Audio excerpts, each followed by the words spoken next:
Oke, assalamualaikum warahmatullahi wabarakatuh. Salam sejahtera untuk teman-teman semua. Salam Rungayal. Terima kasih masih mau menyempatkan waktu nonton konten gue.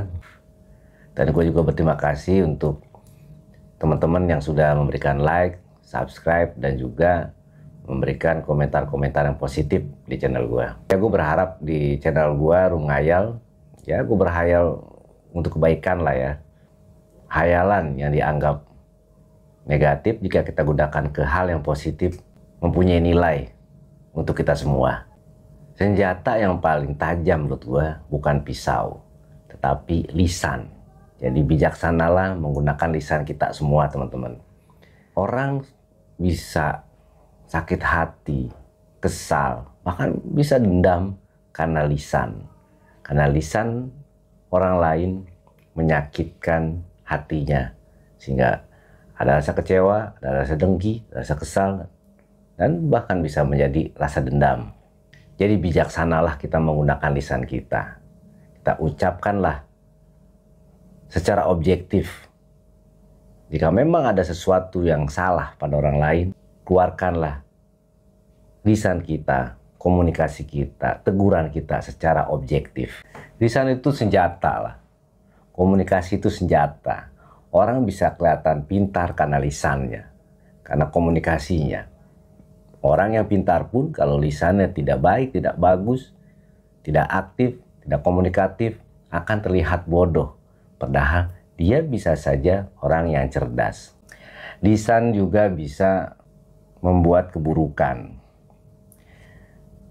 Banyak orang menggunakan lisan secara negatif untuk menjilat, dalam tanda kutip ya. Misalkan dia ada di suatu instansi atau dia bekerja, dia menggunakan lisannya secara tidak baik supaya mendapatkan respek dari atasannya dengan cara yang tidak baik. Ya, yang lebih mudah gampang kita sering ucapkan orang tersebut penjilat lah. Jadi hal-hal yang dia lakukan salah, tetapi dia selalu memanipulasi sehingga dia terkesan baik dan benar dalam bekerja. Bahkan bisa terjadi dia pura-pura berbuat baik atau pura-pura terlihat baik supaya atasannya, bosnya memandang bahwa dia bekerja dengan baik. Lisan bisa membuat orang lain jatuh cinta kepada kita karena kita dapat memainkan komunikasi dengan baik sehingga lawan jenis kita bisa tertarik kepada diri kita. Karena apa? Karena lisan kita. Jika kita bagus rupa kita, seorang laki-laki ganteng, seorang perempuan cantik, tapi tidak komunikatif, tidak dapat berbicara dengan baik, tidak dapat menggunakan lisannya dengan baik, bisa terlihat tidak menarik, bisa terlihat tidak keren lah yang cowoknya. Karena apa? Karena tidak dapat berperan lisannya dengan baik, sehingga lawan jenis kita tidak tertarik dengan kita. Untuk hal-hal yang positif pun, hal-hal yang baik pun, lisan ini berperan sebagai senjata. Contoh apa? Seorang guru, pengajar, atau seorang pengajar agama, ataupun seorang pengajar guru pendidikan, ilmuwan, dan lain sebagainya, pasti menggunakan lisannya sebagai senjatanya untuk menerangkan suatu ilmu, pengetahuan, sehingga murid-muridnya atau audiensnya, orang sekitarnya yang mendengarkan bisa tertarik. Tapi jika tidak dapat menggunakan lisan dengan baik, tidak komunikatif, orang pun tidak tertarik dengan apa yang dia bicarakan. Bahkan walaupun kita paham dengan pengetahuan, tetapi kita tidak menjelaskan dengan baik, orang pun tidak akan menangkap pandangan hidup kita, tidak menangkap ilmu pengetahuan yang kita jelaskan pada orang lain.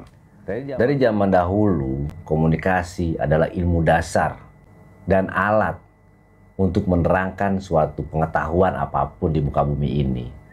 Seorang nabi pun, seorang rasul menerangkan ilmu-ilmu pengetahuan agama yang diwahyukan oleh Tuhan melalui komunikasi, melalui lisannya.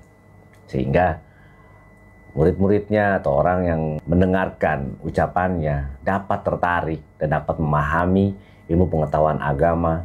Jadi lisan ini tidak dapat dianggap sepele ya, karena sepintar-pintarnya orang harus dapat menggunakan lisannya dengan baik.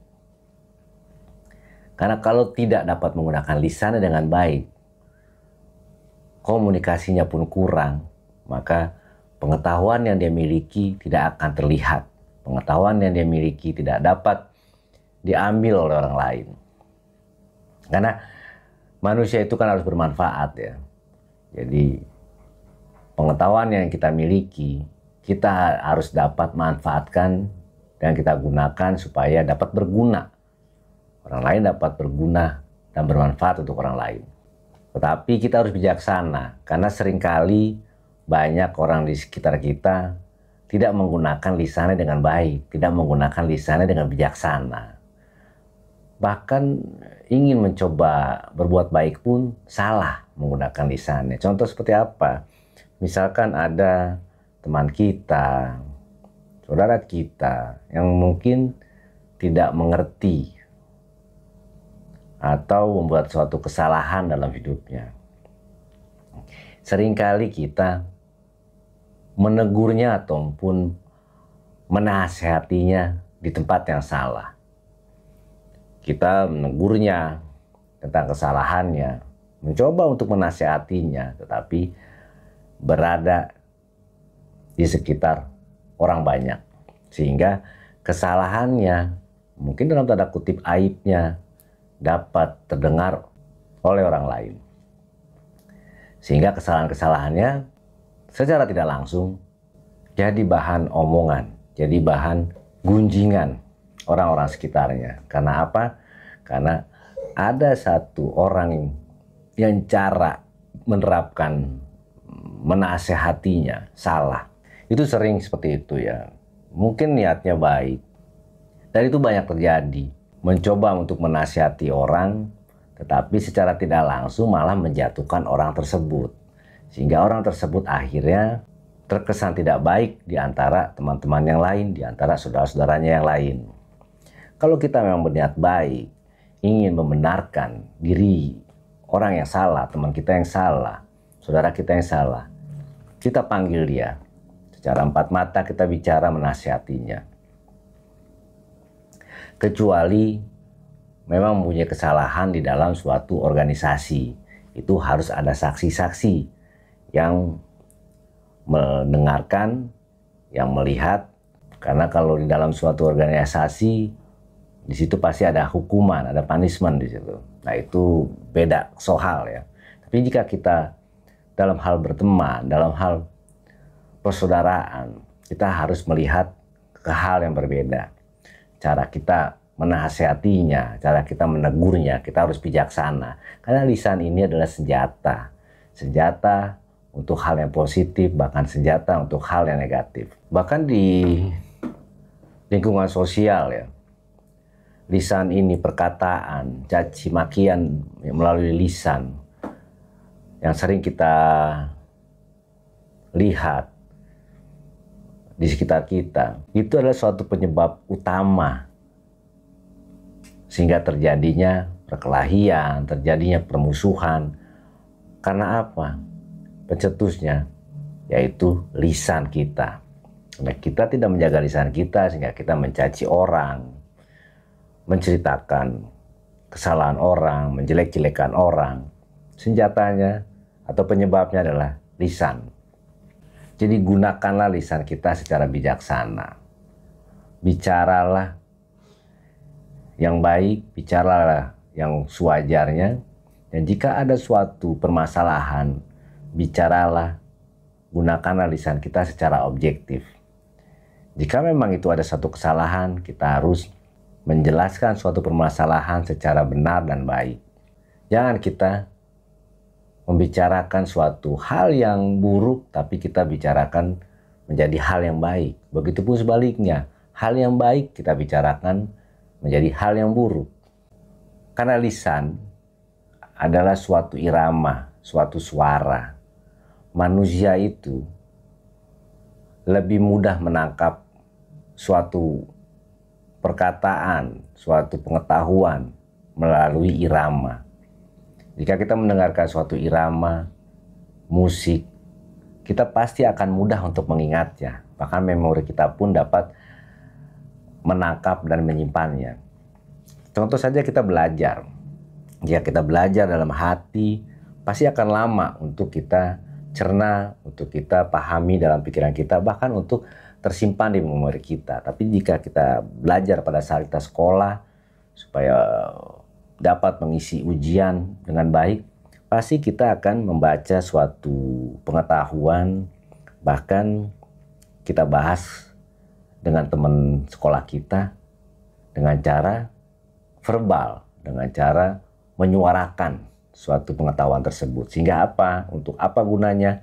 Untuk dapat kita pahami dengan cepat, untuk dapat tersimpan di memori kita dengan baik.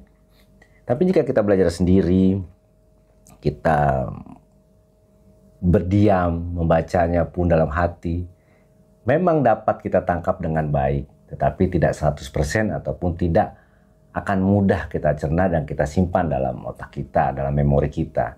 Tetapi yang sering gua analisa ya, pada diri gua dan pada orang lain juga, mayoritas lebih cepat menangkap suatu pengetahuan secara diskusi. Dalam diskusi tersebut, kita menggunakan verbal, menggunakan suara, pendapat, melalui lisan-lisan kita. Dan itu lebih efektif, lebih efektif sehingga pada saat ujian, kami semua pada saat itu dapat mengerjakan soal-soal dengan baik, bahkan dapat menciptakan nilai yang baik. Makanya jika ada perkataan yang tidak baik atau kita mencaci orang lain, kenapa orang tersebut bisa dendam atau bisa tersimpan di memorinya? Jadi dendam itu sebetulnya ada tingkatannya menurut gua, level-levelnya.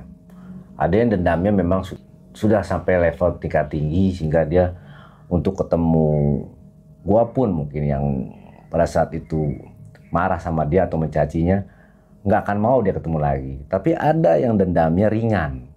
Jadi dia masih bisa ketemu gua juga, akan tetapi di hatinya selalu teringat cacian gua atau perkataan gua yang buruk kepada dirinya. Jadi gua mencontohkan diri gua sendiri ya. Gua nggak mencontohkan atau menceritakan orang lain. Karena menurut gua, segala hal sesuatu yang pernah kita lalui, sikap kita atau tindakan kita yang negatif, kita harus mencoba untuk merubahnya menjadi lebih baik. Nah, kita harus menjadi orang yang bijaksana dalam berbicara, orang yang bijaksana dalam menggunakan lisan kita.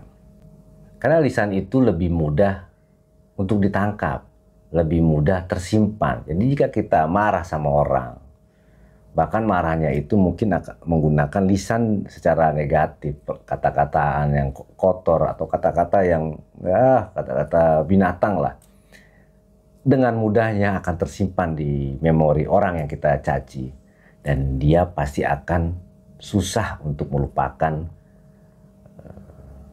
sikap kita yang buruk. Ya, makanya terjadi kekesalan atau tanda kutip dendam kepada diri kita.